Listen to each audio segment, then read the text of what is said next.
सबसे बड़े संगठन, सांस्कृतिक संगठन राष्ट्रीय स्वयंसेवक संघ के शताब्दी पूर्ण होना और उस शताब्दी के अवसर पर प्रधानमंत्री श्री नरेंद्र मोदी जी के द्वारा एक ऐसा सिक्का जारी होना जिसमें संभवतः भारत के स्वतंत्र भारत के इतिहास में पहली बार किसी भारत की मुद्रा पर मां भारती का चित्र। और इन्हीं 24 घंटे में देश ने एक दूसरा दृश्य देखा कि 140 साल पुरानी पार्टी एक ब्रिटिश ऑफिसर एलन ऑक्टेवियम ह्यूम के द्वारा स्थापित पार्टी, जिसके पहले 25 साल में अनेक ब्रिटिश सेक्रेटरी अध्यक्ष रहे और 100 साल से जिसका एक ही परिवार का उस पर वर्चस्व है। आप सब लोगों को यदि ना ध्यान हो तो मोतीलाल नेहरू 1919 में कांग्रेस के अध्यक्ष बने थे और 1928 के बाद 29 में उन्होंने अध्यक्षी सीधे मोतीलाल नेहरू ने जवाहरलाल नेहरू को ट्रांसफर की थी। यानी 100 साल से एक ही परिवार के आधिपत्य के बाद भी उस संगठन के पतन और सत्ता छूटने की बदहवासी में उनके खानदान के बरखुरदार के द्वारा, जो कि आज भारत विरोधी शक्तियों के फर्माबरदार बनते हुए प्रतीत हो रहे हैं, अपनी उसी आदत के अनुरूप विदेश की धरती से एक और ऐसा बयान दिया है जिसमें कुछ भी आश्चर्यजनक नहीं है। अगर आपको ध्यान हो तो मात्र कुछ दिन पहले मैंने ही आपको एक बाइट देते समय एक आवश्यक सूचना दी थी कि राहुल गांधी जी पुनः विदेश जा चुके हैं और फिर आप तैयार रहिएगा, कोई ना कोई भारत विरोधी बयान अवश्य आपको सुनने को मिलेगा। अगर सीधे दरवाजे से नहीं तो पिछले दरवाजे से और खिड़की से नहीं तो रोशनदान से मिलेगा। इसलिए आप लोग चारों तरफ से सतर्क रहिएगा। और आज उसी की एक बानगी दिखाई पड़ी है। ये दो अंतर देश की जनता के सामने स्पष्ट हैं कि कौन भारत के हित में और कौन भारत विरोधी शक्तियों का जाने में चाहे अनजाने में एक टूल बनता चला जा रहा है। और यह कोई अपने आप में अलग सामान्य घटना नहीं है। इससे पूर्व राहुल गांधी जी इतनी बार विदेश में जाकर भारत विरोधी बयान दे चुके हैं कि मैं उन सबको गिनाऊंगा तो आप सबका समय बिना वजह व्यर्थ होगा। अभी सितंबर 2025 में जो अभी इन्होंने बयान दिया कोलंबिया यूनिवर्सिटी में, जो अभी आज दिया है, इससे पहले वो सितंबर 2024 में वॉशिंगटन, 9 सितंबर 2024 को अमेरिका के टेक्सास, सितंबर 2024 में वर्जीनिया, 6 मार्च 2023 को लंदन, फिर मार्च 2023 में फिर लंदन और मार्च 2023 में कश्मीर को लेकर अन्य विषयों को लेकर उन्होंने बोला है। मई 2022 में लंदन में, मई 2022 में रूस यूक्रेन के बारे में उन्होंने बोला, फिर ब्राउन यूनिवर्सिटी में मार्च 2021, दुबई में जनवरी 2019, लंदन में अगस्त 2018, मलेशिया में मार्च 2018, सिंगापुर में मार्च 2018, बहरीन में जनवरी 2018 और अमेरिका में सितंबर 2017। ये एक लंबी कहानी है जो उनके दिल के अंदर की नफरत की जुबानी आपको बहुत साफ दिखाई पड़ती है। और मैं याद दिलाना चाहता हूं कि 6 मार्च 2023 को राहुल गांधी ने लंदन के चैटम हाउस में यह कहा था, why the defenders of democracy Europe and America are silent. इससे ज्यादा बड़ा अपमान हो सकता है। और मैं कांग्रेस को याद दिलाना चाहता हूं कि अगर उन्हें न याद हो तो यह वही चैटम हाउस है जहां पर 20 अक्टूबर 1931 को महात्मा गांधी ने प्राचीन भारतीय संस्कृति की महानता बताते हुए ब्रिटिश सरकार को भारत की समस्त समस्याओं के लिए जिम्मेदार ठहराया था। और उन्होंने कहा था, India's educational system, again I am saying, 20 October 1931, Chatham house London, उन्होंने कहा था, British have destroyed the educational system of India which was a beautiful tree, और जो बिल्कुल समानता का था, और उसे नष्ट कर दिया 100 साल पहले, यानी 1931 से 100 साल पहले, यानी गांधी जी का कहना था 1820-25 के आसपास। अब भैया गांधी जी सही थे कि राहुल गांधी सही है, यह मैं उनसे पूछना चाहता हूं।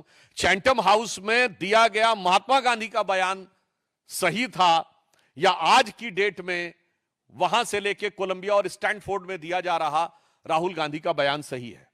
यह बात मैं सीधे सीधे कांग्रेस पार्टी से पूछना चाहता हूं। और जिसने 100 साल से लोकतंत्र के लबादा ओढ़कर राजतंत्र को जीवित रखा है, वो लोकतंत्र पे भाषण दे। मुझे लगता है इससे ज्यादा हास्यास्पद और विडंबनापूर्ण उदाहरण नहीं हो सकता, और वो भी इस देश में लोकतंत्र के सबसे बड़े प्रतीक प्रधानमंत्री श्री नरेंद्र मोदी जी, जो भारत के लोकतांत्रिक परिपक्वता और जो विस्तार के सबसे बड़े प्रतीक हैं, कि रेलवे प्लेटफॉर्म पे चाय बेचने वाला व्यक्ति लगातार तीसरी बार भारत का प्रधानमंत्री जनता के द्वारा चुनकर बना, उसको वो सरमन दे जो कि अंग्रेजों से दोस्ती करके, अंग्रेजों के द्वारा स्थापित होकर और किसी की कृपा से प्रधानमंत्री का पद पाकर पिछले 100 सालों से अपना राजतंत्र येन केन प्रकारेण संरक्षित किए हैं। मैं पुनः स्पष्ट कर दूं, कांग्रेस अध्यक्ष कोई भी रहा हो,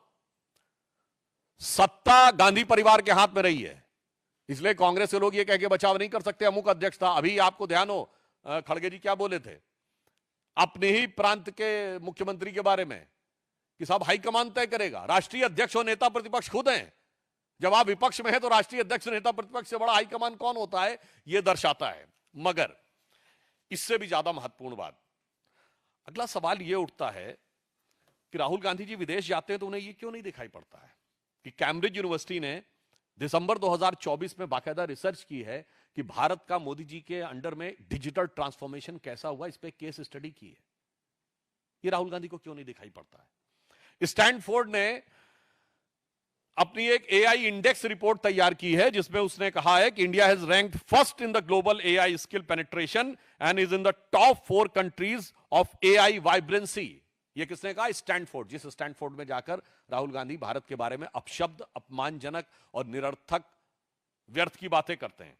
स्टैनफोर्ड यूनिवर्सिटी ने एक एल्वेजियर टॉप 2% साइंटिस्ट की लिस्ट 2025 में जारी की है, जिसमें उन्होंने कहा है कि the list feature 6,239 Indian researchers in the top 2% of the global scientist, highlighting India's rapid growth in the growing footprints and significant contribution in the international scientific research.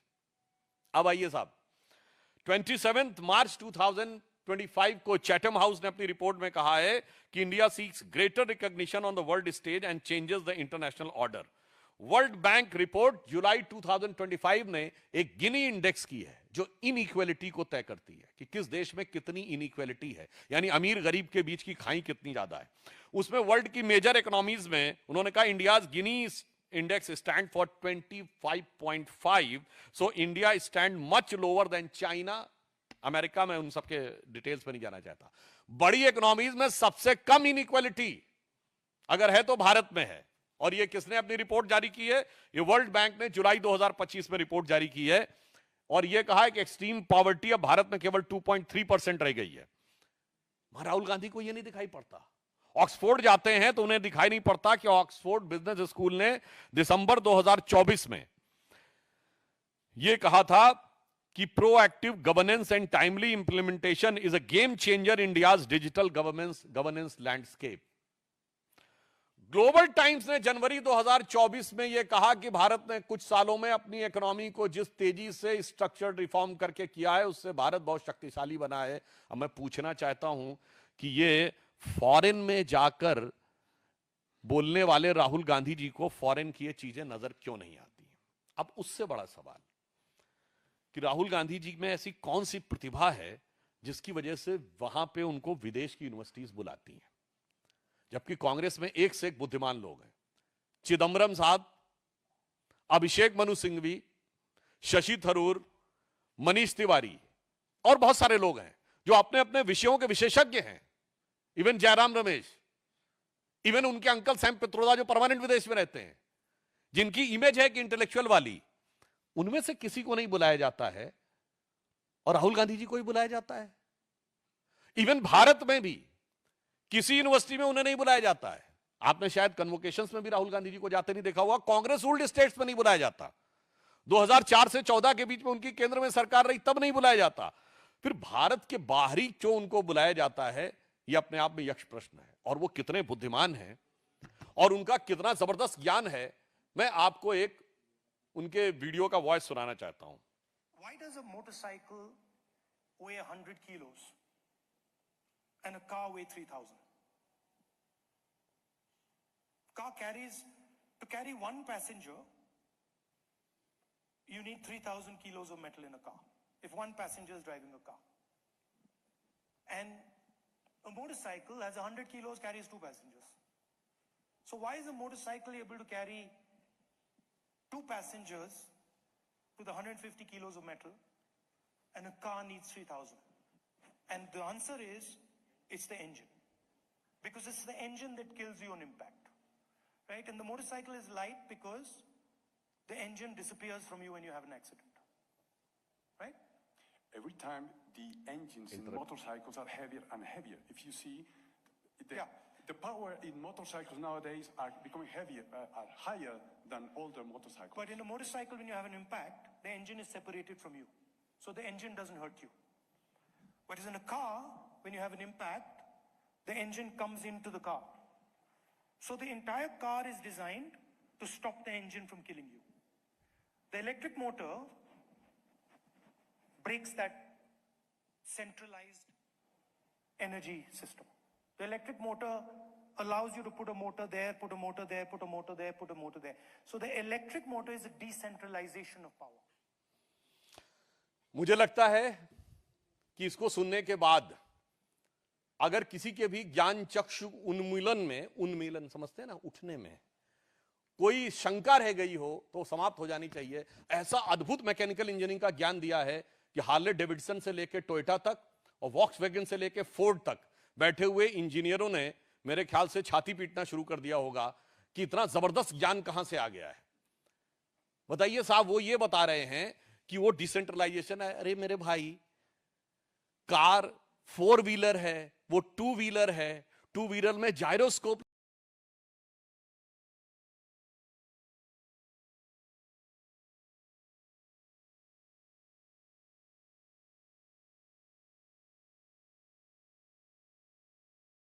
लगा हुआ होता। मुझे लगता है हमारे जैसे, और उसमें डिसेंट्रलाइजेशन वो बता रहे हैं, बिल्कुल साफ डिसेंट्रलाइजेशन वो बता रहे हैं, बिल्कुल साफ डिसेंट्रलाइजेशन होता है, मगर वो 4 व्हीलर है, वो 4 व्हील ड्राइव में डिसेंट्रलाइजेशन होता है, और वो 2 व्हील है। और वो कितना मजेदार बात बता रहे हैं कि साहब वो मोटर बाइक में जैसे ही एक्सीडेंट होता है इंजन अलग हो जाता है, मतलब लगता है जैसे कोई नट बोल्ट से जुड़ा हुआ हो। ये वैसे ही भाव है जैसे वो सोच रहे हैं भारत में ये अलग हो जाएगा, वो अलग हो जाएगा, फला अलग हो जाएगा, ढिमा अलग हो जाएगा। आप सोचिए, ऐसे अद्भुत ज्ञान संपन्न व्यक्ति को कांग्रेस पार्टी की तरफ से बुलाया जाता है। ये कांग्रेस पार्टी से सवाल नहीं है मेरा, उन लोगों से सवाल है कि आपको उनमें ऐसा क्या नजर आता है। और दूसरे शब्दों में बात कहूं कि इसका मतलब आप जब बाहर जाते हैं तो सिर्फ बोल के नहीं आते हैं, कुछ सीख के भी आते हैं। अभी देखिएगा, लौट के आने के बाद जैसे उन्होंने प्रेस कॉन्फ्रेंस की थी ना और कहा था वो हाइड्रोजन बम नहीं, अभी तो एक हिस्सा है। तब लंका भी मलेशिया गए थे, जितना हिस्सा बताया गया होगा उतना लेके आए। अब जितना कुछ और बताया जाएगा, संभावना है उसको लेके आएंगे, क्योंकि इस ढंग की चीजें मैं नहीं कह रहा हूं, मैं सोशल मीडिया में और पब्लिक मीडिया में अवेलेबल है। राहुल गांधी से पूछना चाहता हूं कि जो कुछ बोला गया है ये सच है क्या? अगर सच है तो आपने दुनिया में कौन सी इंजीनियरिंग की यूनिवर्सिटी से आपने पढ़ा है? वैसे शायद हो सकता है कि वो इसीलिए पढ़े हों, जैसे आपको याद हो ना, वो आप लोगों को भड़काने के लिए भी बोल रहे थे कि आईआईटी के पेपर्स जो हैं वो एक पर्टिकुलर कम्युनिटी के लोग सेट करते हैं, इसलिए पर्टिकुलर जो गरीब लोग हैं उनको वो उसमें से नहीं आ सकते हैं, सेलेक्ट नहीं हो पाते। यानी moving charge in magnetic field, electromagnetic induction और फोर्स वेलोसिटी और एक्सेलरेशन में भी उनको कास्ट नजर आती है।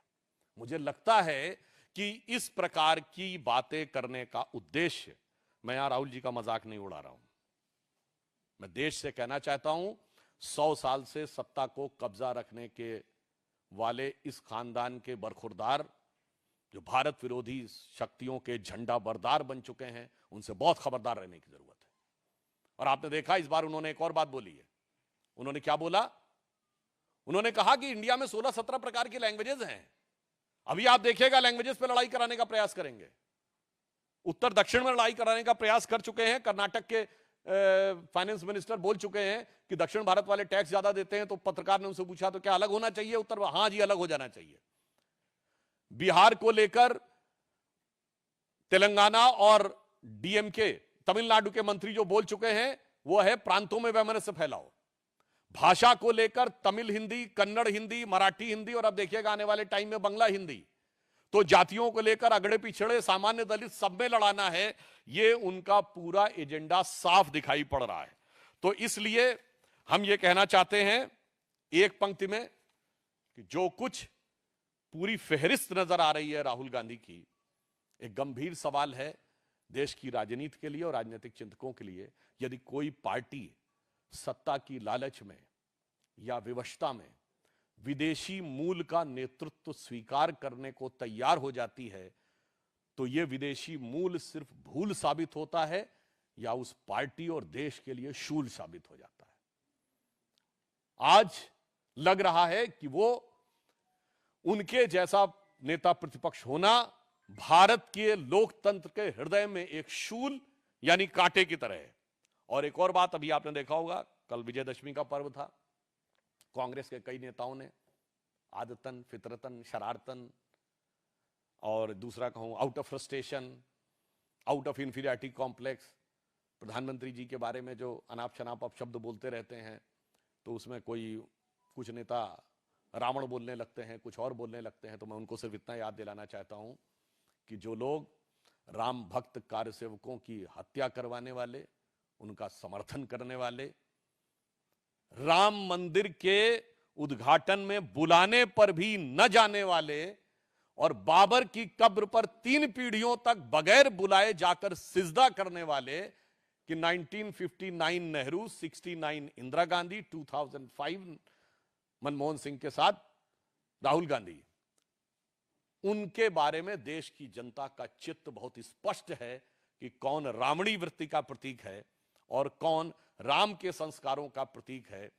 तो जो कुछ कांग्रेस बोल रही है धरती के उस छोर से लेके इस छोर तक, इसके लिए कहा जा सकता है, मुझे एक पुराना गीत था ना, हर एक रूह घायल हर एक रूह प्यासी। तो मैं कहना चाहूंगा, अब मैं वर्ड नहीं प्रयोग करना चाहता कि वो कौन किस मना स्थिति में है। कांग्रेस के लिए एक ही लाइन में कहूंगा, ये कांग्रेस है या आलम बदहवासी।